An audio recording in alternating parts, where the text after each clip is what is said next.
దయచేసి మీ ప్రాణాల మీద ప్రధానమంత్రి గారు ఎప్పుడు ప్రోటోకాల్ బ్రేక్ చేసి మరి మీకోసం వచ్చారు. దయచేసి వాటి మీదకి ఎక్కకండి. సభ సజావుగా జరగాలి, మీరు క్షేమంగా ఇంటికి వెళ్ళాలని ప్రధానమంత్రి మోదీ గారు కోరుకుంటూ మరి సభ కంటే ముందు వచ్చారు. ఆయన మాట్లాడగల సమయం కంటే కూడా ముందు వచ్చారు మీకోసం. దయచేసి బాబు మీరు కూడా దిగిపోయింది అక్కడి నుంచి, ఆ టవర్ నుంచి దిగిపోమా. నువ్వు కూడా దిగిపో, ఆరెంజ్ చొక్కా దిగిపో, దిగిపో దిగిపో దిగాలి. దయచేసి కింద ఉన్న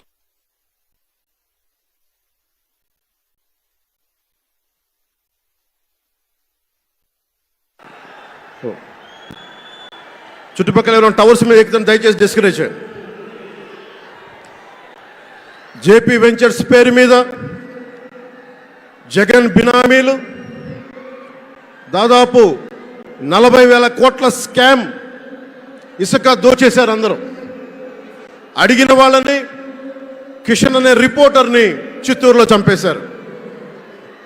ఇక లా అండ్ ఆర్డర్ దృష్టికి వస్తే ఆంధ్రప్రదేశ్ హైయెస్ట్ గాంజా క్యాపిటల్ అయిపోయింది. New drug capital of India అయిపోయింది ఆంధ్రప్రదేశ్. రాజ్యసభ హోంశాఖ సహాయ మంత్రి శ్రీ అజయ్ కుమార్ మిశ్రా గారు 2019 ఒక ప్రశ్నకి సమాధానంగా 2019-2021లో 30,196 ఆడవాళ్ళు అదృశ్యమయ్యారని చెప్పి స్వయాన రిపోర్ట్ చేశారు. 7,918 మంది 18 ఏళ్ల లోపు యువతులు, 22,278 మంది 18 ఏళ్ల దాటిన యువతులు. దీనికి ఒక్క స్పందన లేదు ఈ ప్రభుత్వం నుంచి.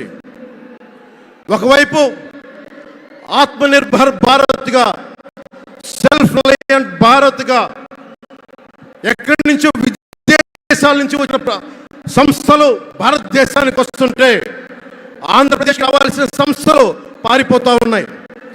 2,200 కోట్ల పెట్టుబడితో సంస్థ హైదరాబాద్ తరలిపోయింది. Amara Raja, Franklin Templeton, Reliance Electric unit ఇవన్నీ ఈరోజు వెళ్ళిపోయినాయి ఆంధ్రప్రదేశ్ నుంచి. పారిశ్రామిక ప్రగతి ఒకప్పుడు 2019లో 10%, 10.24% ఉండగా ఈ రోజున -.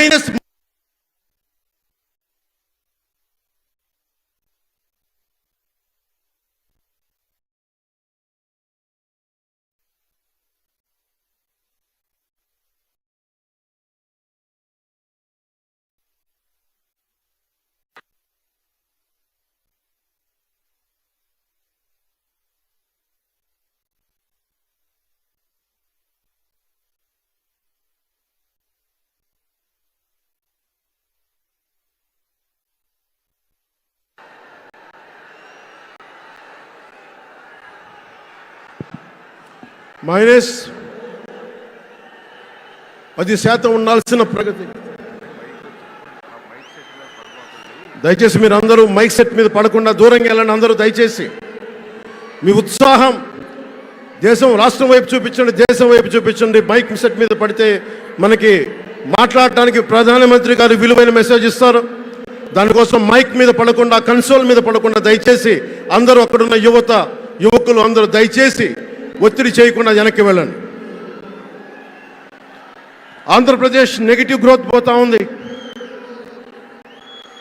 మా మీద తెలుసు వైజాగ్లో ఇన్సిడెంట్లు కానీ ప్రతిపక్ష నాయకుల మీద ఎలాంటి దోపిడీలు చేశారో, బీజేపీ కార్యకర్తల్ని పొట్టల్లో కత్తులు గుచ్చి పేగులు బయటికి తీశారు వైసీపీ నాయకులు.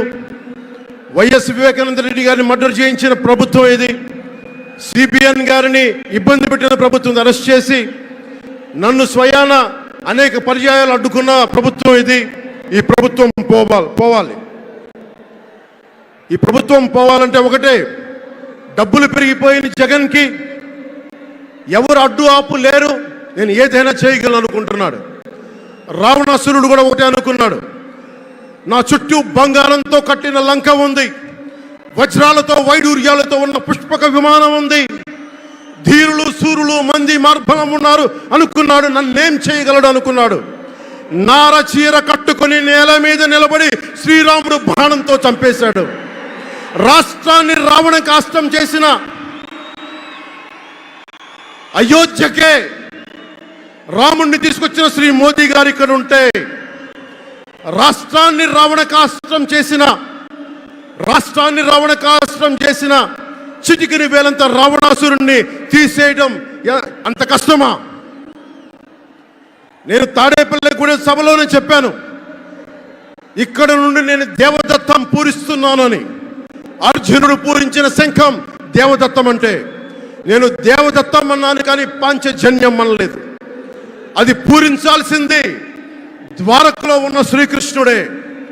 అక్కడి నుండే మోదీ గారు పాంచజన్యాన్ని వచ్చిన మోదీ గారు, గుజరాత్ ద్వారక నుంచి వచ్చిన శ్రీ మోదీ గారు ఈ కురుక్షేత్ర యుద్ధం కోసం పాంచజన్యాన్ని పూరిస్తారు.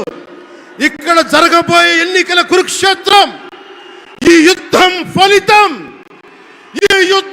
ఫలితం ధర్మందే విజయం, పొత్తుదే గెలుపు, కూటమిదే పీఠం. ధర్మందే విజయం, పొత్తుదే గెలుపు, కూటమిదే పీఠం. జై హింద్.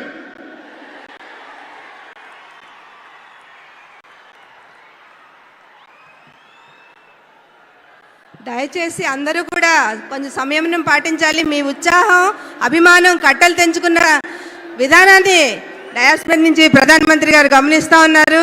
కాబట్టి మీరు మైకుకు కొంచెం దూరంగా ఉన్నట్టయితే మనం ప్రధానమంత్రి గారి విలువైన సందేశాన్ని వినగలుగుతాము. దయచేసి అందరూ కూడా సమయం పాటించాలని కోరుకుంటా ఉన్నాను.